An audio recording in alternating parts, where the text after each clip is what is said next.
देश में मानसून की धमाकेदार एंट्री के साथ ही मौसम का मिजाज पूरी तरह बदल गया है। दिल्ली एनसीआर में शुक्रवार को भी तेज बारिश का अनुमान है, जिससे तापमान गिरेगा।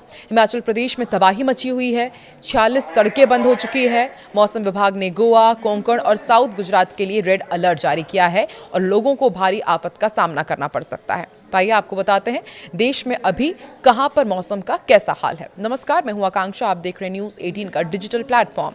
मॉनसून देश भर में तेजी से आगे बढ़ रहा है और अगले 24 घंटे बेहद खतरनाक होने वाले हैं।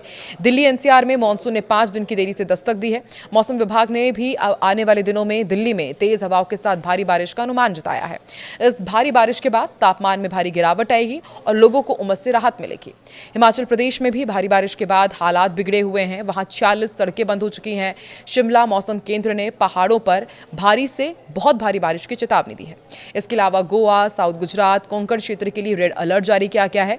इन इलाकों में अगले 4 से 5 दिनों तक बहुत ज्यादा बारिश होने की आशंका है। केंद्र सरकार ने भी बाढ़ के हालात पर बड़ी मीटिंग बुलाई है। दिल्ली एनसीआर का मौसम कैसा रहेगा आपको बताते हैं। देखिए, दिल्ली में मानसून के आते ही लोगों को गर्मी से राहत मिली है। गुरुवार सुबह हुई बारिश ने तापमान गिराकर 33 डिग्री सेल्सियस तक ले आया है और मौसम विभाग के मुताबिक आने वाले दिनों में दिल्ली का अधिकतम तापमान 33 डिग्री सेल्सियस रहेगा और इस दौरान न्यूनतम तापमान 23 डिग्री सेल्सियस तक जा सकता है। आसमान में बादल छाए रहेंगे, गरज चमक के साथ बारिश होगी। हालांकि बारिश के कारण दिल्ली की सड़कों पर भारी ट्रैफिक जाम लग सकता है। गुरुवार को भी रेड लाइट खराब होने से लोग कई घंटों जाम में फंसे रहे। स्कूल बसों और दफ्तर जाने वालों को भारी परेशानी हुई। आने वाले दिनों में भी ऐसे ही हालात बनने की आशंका है। हिमाचल प्रदेश में मानसून की एंट्री के साथ ही तबाही का दौर शुरू हो गया है। राज्य में मध्यम से भारी बारिश के कारण जनजीवन बुरी तरह अस्त व्यस्त हुआ है।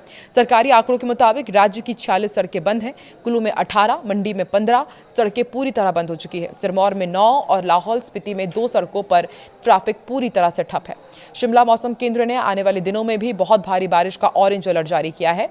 यह अलर्ट 2 जुलाई से 5 जुलाई तक के लिए लागू रहेगा। मौसम विभाग ने पर्यटकों और स्थानीय लोगों को सावधान रहने की सलाह दी है। खास तौर पर कहा है कि लैंडस्लाइड वाले जितने भी एरिया हैं, नदी के पास आप बिल्कुल भी ना जाएं, क्योंकि वहां पर सबसे ज्यादा खतरा है। इधर देश के पश्चिमी तट पर मानसून का सबसे खतरनाक रूप देखने को मिल रहा है। मौसम विभाग ने गोवा, दक्षिण गुजरात, कोंकण क्षेत्र के लिए रेड अलर्ट जारी किया है। इन सभी इलाकों में अगले 4 से 5 दिनों तक अति भारी बारिश होने के अनुमान है। मुंबई के जुहू में पिछले 24 घंटे के अंदर 205 मिलीमीटर बारिश दर्ज की जा चुकी है। लगातार बारिश हो रही है और इन राज्यों के निचले इलाकों में पानी भरने का खतरा बढ़ गया है। प्रशासन ने राहत और बचाव टीमों को पूरी तरह अलर्ट पर रखा और इसके साथ ही राजस्थान में भी मानसून 7 दिनों की देरी से पहुंच गया है। जयपुर, टोंक, अलवर में बारिश का दौर शुरू हो चुका है। प्रधानमंत्री नरेंद्र मोदी ने बाढ़ और सूखे से निपटने के लिए क्या प्लान बनाया है वो भी आपको बता देते हैं। देखिए, देश में एक तरफ बाढ़ और दूसरी तरफ कम बारिश को लेकर केंद्र सरकार एक्शन में है। पीएम मोदी की अध्यक्षता में केंद्र कैबिनेट की अहम मीटिंग हुई। इस मीटिंग में देश के मौसम और उत्तर पूर्व में आई बाढ़ के हालात की समीक्षा की गई। पीएम मोदी ने सभी मंत्रालयों को आपस में तालमेल बनाकर काम करने के निर्देश दिए हैं।